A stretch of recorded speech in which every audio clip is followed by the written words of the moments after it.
Joining us to discuss the latest since President Trump's announcement on combating the persecution of Christians in Nigeria is Jason Jones, the president and founder of the Vulnerable People Project. Good to have you with us today, Jason. Your organization operates in Nigeria and other countries around the world. What are you seeing of the persecution of Christians that the president has spoken of? Well, the president's correct. 9 out of 10 Christians in the world that will be murdered this year will be murdered in Nigeria. In fact, our organization, the Vulnerable People Project, provides security for vulnerable churches facing Islamist attacks. And just this past July, a young security guard, a 23-year-old man, while attempting to defend 3 seminarians from a violent attack, was murdered. So we've lost our employees ourselves in the recent months in Nigeria.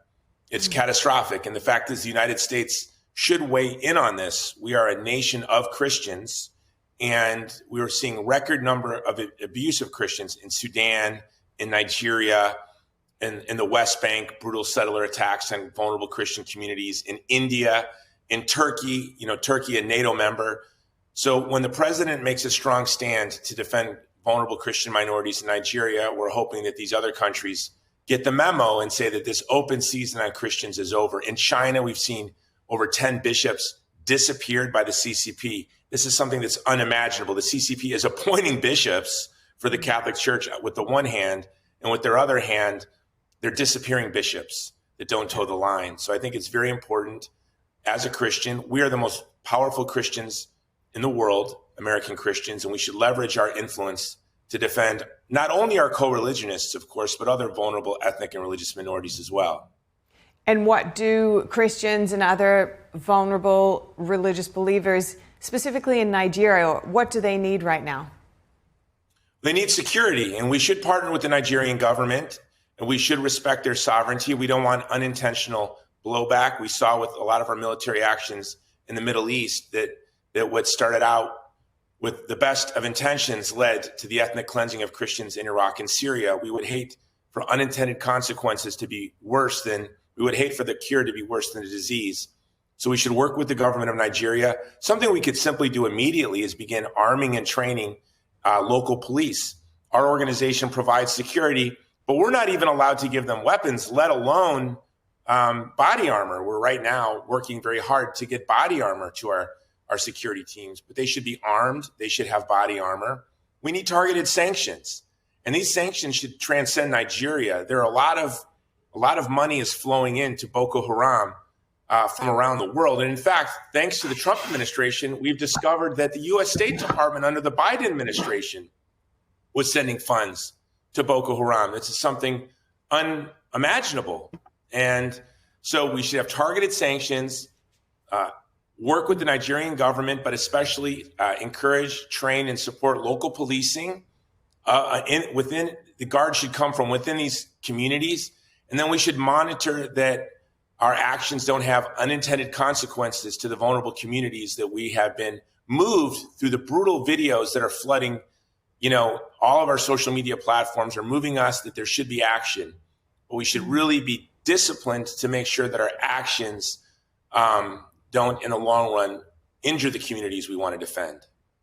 Now, on Sunday, the Nigerian president said, quote, "The characterization of Nigeria as religiously intolerant does not reflect our national reality." And he said he's willing to work with the U.S.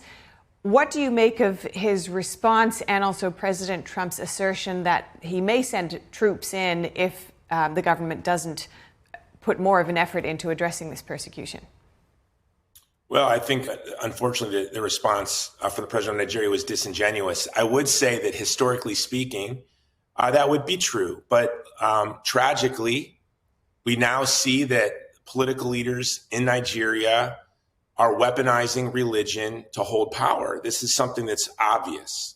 The Boko Haram does not exist without government corruption and support from people with wealth and power within the Nigerian government. And this is where those targeted sanctions come in. And where the weighing in with the might of the U.S. military, it's important to know we're a $26 trillion economy. The budget of our intelligence community is equal to the GDP of the budget of Nigeria. The budget of our defense department is about four times that of the GDP of the government of Nigeria. We should be very sophisticated and use the full weight of our economy, of our intelligence community. And when it comes to the use of the U.S. military, it should be targeted, it should be strategic, and it should be to the best of our ability with the cooperation of the government of Nigeria. And it's tricky because there is corruption and there is support for these thugs and terrorists within the government of Nigeria. And those folks need to be identified and at the very least targeted with sanctions. Jason, now, as you may know, NTD's founders started this company, NTD, in response to a persecution of faith in China. They practiced Falun Gong, a peaceful spiritual practice, which was and is still outlawed by the Chinese communist dictatorship there.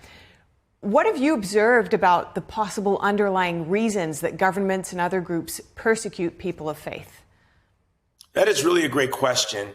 And when you look at the persecution of Falun Dafa practitioners by the CCP, it is these Falun Dafa practitioners are really reaching into the roots and traditions of their civilization. How in the world can the CCP see this as a threat? Well, brutal thugs and dictators deny truth. And any practice, any religious tradition that points to a truth above state power is perceived as a threat. And it is a threat because there is a truth above and beyond power and state power. And so in Nigeria, what you're seeing is a harnessing of religion to prop up a corrupt, exploitative government. And this is something that transcends this present regime. The real problem in Nigeria is you need an opportunity society. You need a rule of law. You need fairness. And at the end of the day, only of those who point to a transcendent reference point can really reorder Nigerian society. But they need to root out corruption. They need to work for the common good. And when you have a culture of exploitation and a culture of brutality like you see in the CCP, then the regimes are going to wage a war against anyone who shows a concern for the weak, the outcast, the abandoned. And that's why people of faith are so important. And this is why I'm so grateful to NTD. You are always reflexively on the side of the vulnerable. You will always order yourself to those who have been abandoned and are suffering violence. And this is birthed in empathy and in truth. And I'm grateful for you. And we're so grateful for you coming on and helping to share the truth that you know and you've seen out there on the ground. What's your message to people of faith around the world who may want to help with this or other religious freedom causes? Well, you can always go to vulnerablepeopleproject.com and get reporting from the field on the needs of the most vulnerable people in the world. And we at the Vulnerable People Project seek to serve them. And know those of us of faith who point to truth, love, compassion, have to have fortitude and endurance to stand with these people. Many of us watching the show are blessed. We live in countries with security and peace, and we have opportunity and prosperity. Many people watching this show are in the midst of a great struggle, and we all need to work together to leave our children and our grandchildren and our descendants a civilization of love. That's what inspires me. The destiny of the children of Nigeria, the destiny of the children of China, and the destiny of my children and grandchildren, it's a shared destiny. And so I can't just carve out a safe space in my little place in the world and think that my descendants will have peace. No, either our descendants together will all have peace and prosperity and freedom, or they will all be subjugated to abuse and tyranny. Jason Jones, the Vulnerable People Project, thank you so much for your time today. Really appreciate it. Thank you for having me on.